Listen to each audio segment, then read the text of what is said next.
एक और बड़ी खबर आप जानिए। सिक्किम के पास खड़े किए गए हैं J-20 फाइटर जेट को तिब्बत में शिगात्से एयरबेस पर तैनात किया गया है। नई सैटेलाइट तस्वीरों से इस बात का खुलासा हुआ है।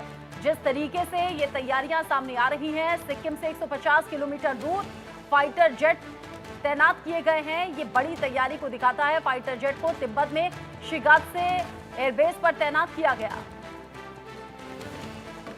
J-20 फाइटर जेट तैनात कर दिए गए हैं। फाइटर जेट को तिब्बत में शिगात्से एयरबेस पर तैनात किया गया। नई सैटेलाइट तस्वीरों के जरिए खुलासा हुआ है। दरअसल चीन दुनिया का तीसरा बड़ा देश है और ये दुनिया का पहला ऐसा देश जिसकी सीमाएं सबसे ज्यादा देशों से मिलती हैं।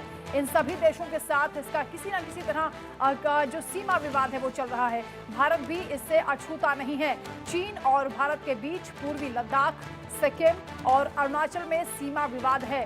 चीन भारत के इन राज्यों के कई इलाकों में अपने मैप भी दिखाता है। वो सिक्किम पर भी दावा करता है। अब चीन ने सिक्किम से करीब 150 किलोमीटर दूर अपने most advance J-20 stealth fighter jet को तैनात कर दिया है। नई सैटेलाइट तस्वीरों के जरिए ये खुलासा हुआ है। नई हाई रेजोल्यूशन सैटेलाइट तस्वीरें सामने आई हैं, जिनमें देखा जा सकता है कि चीन ने 27 मई को J-20 फाइटर जेट को तिब्बत में शिगात्से एयरबेस पर तैनात किया।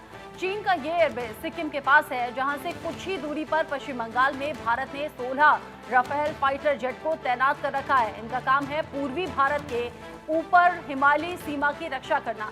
ताइवान से तनातनी तो पहले से चल रही है चीन की। चीन अब धमका भी रहा है, चेता भी रहा है, लेकिन उससे ठीक पहले वहां J-20 तैनात जिस तरीके से किए गए हैं, अब भारत की सीमा पर भी ऐसी हिमाकत करने की कोशिश चीन की है। चीन की इन्हीं हरकतों से निपटने के लिए भारत ने पश्चिम बंगाल में राफेल जेट तैनात कर रखे हैं। दूसरी ओर तिब्बती सीमा के पास S-400 एयर डिफेंस सिस्टम भी खड़ा कर रखा है। यानी कि भारत जो हर तरीके से सक्षम भी है, और चीन अगर अपनी चालबाजियों में आगे बढ़ने की कोशिश कर भी रहा है, तो भारत हर तरीके से उसका मुंहतोड़ जवाब देने के लिए तैयार भी है, तैनात भी है।